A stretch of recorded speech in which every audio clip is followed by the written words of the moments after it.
Welcome back to another episode of Cherry Tree Endeavors Math Tutoring. Today we are going to be going through a decently difficult problem, and we will be showing off some of the properties of equality that properties that we learned in a recent concept episode. So there are a lot of ways to do this problem. So if you would like to, pause the video right now and take some time and work through these equations to see if you can solve for x, y, and z. These problems are a lot of fun to me because you can be creative in how you piece them together. So I'm going to go through this as quickly as I can. So first, in looking at this problem, I've had a little bit of time to look at this, but we're going to first solve for y plus z by using equations 2 and 3. So I'm going to take equation 2,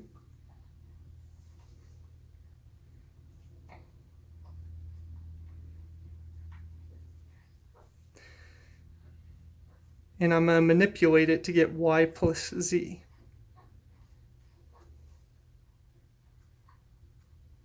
This manipulation that I'm doing here is using the additive property of equality.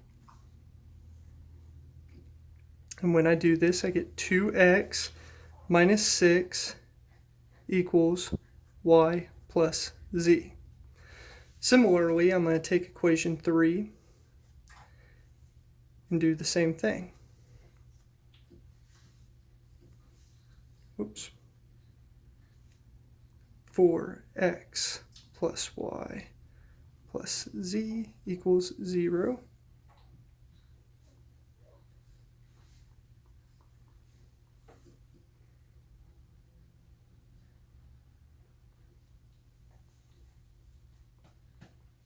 All right. Now I have y plus z equals 2x minus 6, and I have y plus z equals negative 4x. By using the transitive property of equality, I can make these equations equal to each other. Transitive prop. Meaning 2x minus 6 equals y plus z equals negative 4x. I can add 4x to both sides and 6 to both sides and get 6x equals 6. Now I can divide 6 on both sides, and I get x equals 1. Okay, so we've solved for 1. So let's continue. Next, we want to solve for z by manipulating equations 1 and 2.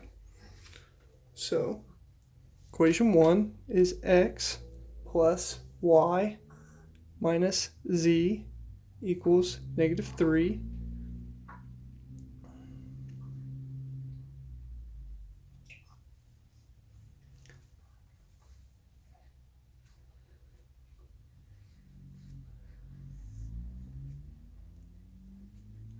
We can manipulate this to get x plus y plus 3 equals z. That's for equation 1. And for equation 2, 2x minus y minus z equals 6. We can do a similar manipulation.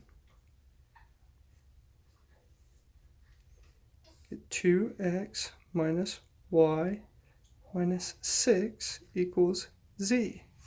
Now, using the transitive property of equality, we can set these two equations equal to each other. So we get x plus y plus 3 equals z, and then also 2x minus y minus 6.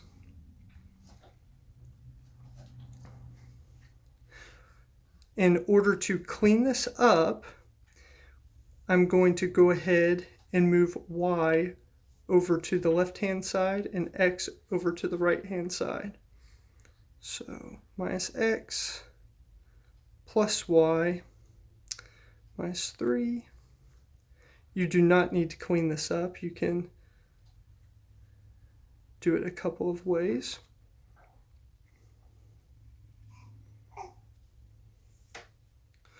So now I have 2y equals x minus 9.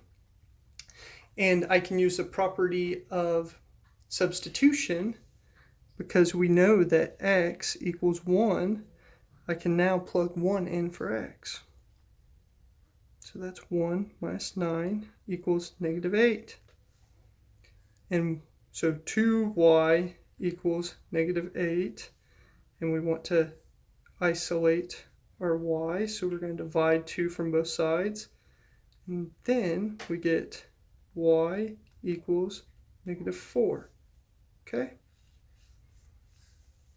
Now we need to solve for z, and we actually have already created a problem or an equation for z. Remember, x plus y plus 3 equals z. So we can rewrite that over here. X plus y plus 3 equals z. And we know that x equals 1 and y equals negative 4. So by substituting in, we can get 1 minus 4 plus 3 equals z. So that means that z equals 0. So now we have solved for all 3 variables. A check you can do is you can plug these values into all 3 of your equations. To save time, I'm just going to do one. So equation 3 is 4x plus y plus z equals 0. We know that x is 1, and this can be tricky, but when a number is right next to a variable, that means we're multiplying. So 4 times 1, which is just 4, plus we know that y is negative 4, so this can be tricky. Make sure to have your negative sign there. Plus z is 0 equals 0. So we have positive 4 minus 4 plus 0 equals 0. So that checks out. 0 equals 0. So we know that our equations are correct. Thank you for joining today. If you would subscribe below, hit the bell, like the channel, and comment if you have any questions or suggestions for the next video. Thank you.